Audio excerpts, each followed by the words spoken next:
What if Deku could steal quirks from enemies he defeated? Midoriya already carries one of the strangest powers in My Hero Academia. One for All isn't solely about strength. It embodies inherited will, stored energy, and eventually 6 extra quirks from the previous users: Blackwhip, Float, Danger Sense, Smokescreen, Bajin, and Gearshift.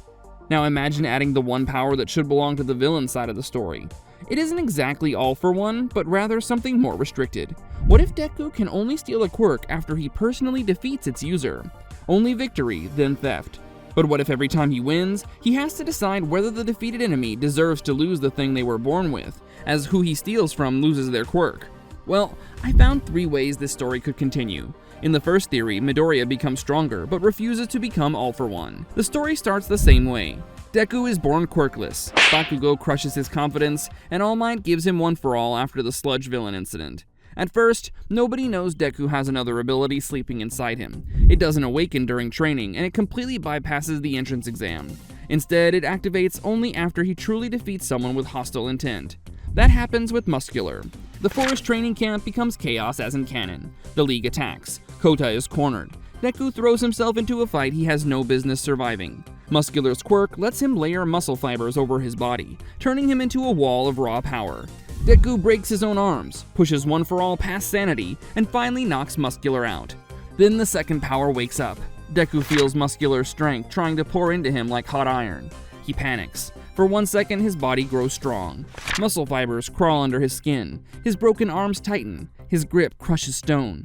Kota stares at him like he's watching one villain consume another. Deku rejects it. He could take Muscular's quirk and become powerful enough to save more people. Instead, he refuses the steal and leaves the quirk inside its owner.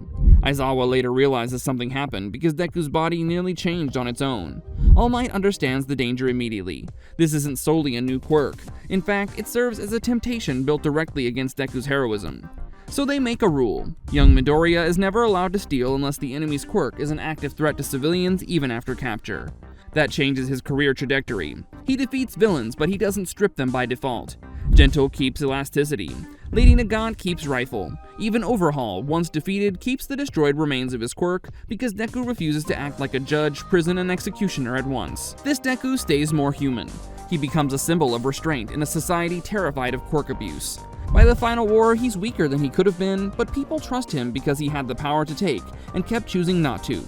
Now, that is the cleanest heroic path. In the second theory, Deku uses the ability carefully and becomes the most dangerous hero alive. This version also awakens against Muscular, but Deku makes the opposite choice. Kota is safe, Muscular is unconscious, and Deku is shaking from pain. Then he feels that power again. Muscle augmentation, right there, waiting to be claimed. This time, he takes it. His arms repair just enough to move. The healing isn't perfect, but it gives him enough mobility to keep going. Muscle fibers wrap around his limbs like armor. Combined with One for All, even at low percentages, it makes him ridiculous. He no longer has to destroy himself every time he punches above his level. The League notices first. Shigaraki realizes the hero students now have someone who can remove villains from the board permanently. They aren't killing them, but rather doing something worse for many of them, making them normal. Mr. Compress jokes less and Dabi gets quiet. Toga becomes fascinated because Deku is still kind, but now his kindness can bear fangs. The Overhaul arc becomes the next major turn.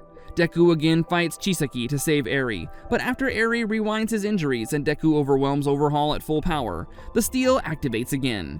Overhaul's quirk is disgusting and miraculous at the same time. It can disassemble and reassemble anything it touches. It can heal, kill, fuse bodies, repair damage, and rewrite flesh like clay. Deku takes it. That changes everything, quite literally. For the first time, he can fix what One for All breaks. Broken bones snap back into place. Torn muscle reconstructs. Now he already has Muscular's quirk, so his One for All is already punching above its weight class. Not only that, now he can heal civilians by touch, destroy weapons without hitting them, and rebuild collapsed structures around trapped people. But the quirk carries Chisaki's cold precision with it. Every time Midoriya uses it, he gets intoxicated by how easy it would be to solve problems by taking people apart. Then he defeats Gentle and takes elasticity. That sounds small compared to Overhaul, but it's perfect for movement. Deku can turn air into springboards, bounce bullets away, soften landings, and combine elasticity with Blackwhip for impossible angles. With Float, he becomes almost untouchable. With Danger Sense, he reacts before attacks even land. With Fajin, he stores movement. With muscle augmentation, he hits harder. With overhaul, he survives the backlash. By the time Lady Nagant arrives, Deku doesn't struggle at all. He defeats her, takes rifle and airwalk, then immediately saves her life with Overhaul's quirk before the self-destruction blast can finish the job. Here, society changes its mind about him. Some people call him the ultimate hero. Others call him the next all-for-one with better branding. Both sides have a point. Deku can fly, snipe, heal, reconstruct, bounce through the air, sense danger, bind enemies, and hit like a Nomu. Even Endeavor looks at him differently. This route ends before the final war. Deku defeats Shigaraki early by combining Danger Sense, Gearshift, Blackwhip, Overhaul, and Rifle into an easy capture strategy. He steals Decay the moment Shigaraki falls, then locks it away forever. The world is saved, but every villain prison now depends on one teenager's restraint. And there's no one strong enough in the world to stop him if he goes astray. But the third theory is the true nightmare. In this version, the final war forces Deku to keep taking. By the time the final war begins, he's terrifying. One for All gives him the core. Blackwhip controls space. Float and Airwalk make him airborne. Danger Sense warns him. Smokescreen hides him. Fajin and Gearshift turn movement into explosive speed. Muscle augmentation protects his body. Elasticity turns the battlefield into a trampoline. Rifle lets him attack from absurd distances. Overhaul lets him repair damage that should end the fight. And Shigaraki still survives him, having become stronger as if by providence to keep Deku in check. That's terrifying, as Shigaraki isn't limited to decay anymore. He also wields all-for-one stockpile, regeneration, search, monstrous physical strength, and hatred deep enough to fight inside the Vestige world. Deku throws everything at him and still can't end it. Every stolen quirk makes Deku stronger, but Shigaraki is built like the answer to hero society itself. Then Deku starts losing people. Aizawa gets hit protecting him. Mirko loses more of herself buying seconds. Bakugo nearly dies again because he refuses to stay down. Endeavor burns through his own body. The battlefield becomes a place where every heroic sacrifice feels noble and useless. Then the Steel offers a new target. It doesn't focus on villains, but rather on fallen allies. Deku realizes the condition has changed. If someone is defeated in battle near him, their quirk can be claimed before it fades from the fight. He refuses at first. Of course he does. Taking from villains is one thing. Taking from heroes, and especially those he cares for, is unforgivable. Then Shigaraki reaches for the evacuation shelters. Deku breaks. His heroic nature turns into poison. He takes Erasure from Aizawa after Aizawa is too wounded to keep his eyes open. He takes Explosion from Bakugo when Bakugo collapses and tells him to win, because that's the only apology either of them can survive. He takes Fierce Wings from Hawk's ruined body. He takes Hellflame from Endeavor when the #1 hero finally burns out. Every claim hits like a funeral. Now Deku becomes invincible. Erasure shuts down Shigaraki's stolen quirks for seconds at a time. Explosion and Fajin turn every moment into a blast. Fierce Wings carry civilians out while Blackwhip drags Shigaraki back. Hellflame burns Decay's spreading dust before it reaches the shelters. Overhaul keeps Deku's body from falling apart, but his mind has gone somewhere quiet and cold. There's no light in his eyes, nor any drive in his heart. He's like a machine programmed to carry out its task. Shigaraki recognizes it before anyone else. Deku has become the thing he was fighting. He hasn't done this out of a desire for control. Instead, he has accepted that saving everyone might mean taking everything. That's the exact logic Hero Society used when it created people like Lady Nagant. It's exactly the logic All for One twisted for generations. Heck, Stain thought Deku wasn't like the selfish heroes, but at this moment, all that gets thrown out the window. Deku is still crying, trying to save Tenko, but he's doing it with the stolen remains of everyone who trusted him. A selfish savior. The final clash happens inside and outside the Vestige world.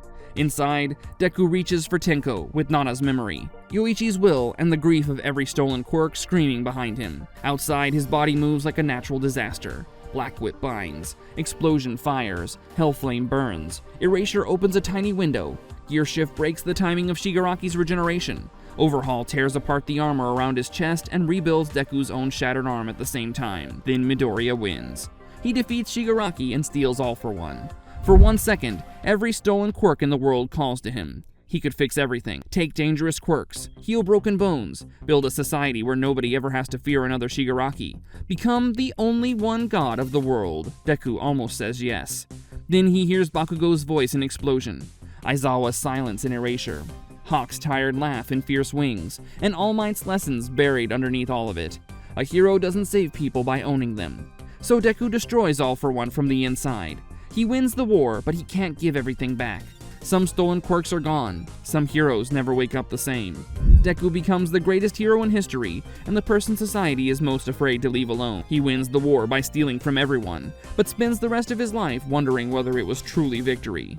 There's no happy ending for him, but an eternal solitude as the harbinger of justice. All Might gave Midoriya a power meant to be passed down. This version gives him a power meant to take, and it's tragic, truly, watching him try to stay a hero while his body becomes a vault full of stolen lives. But that begs the question, what would happen if Midoriya knew everything that would happen in the world from the start? Well, that's the subject of this other video. Click on this video to see what it would be like if Deku was reincarnated with all of his memories. Go ahead, click it!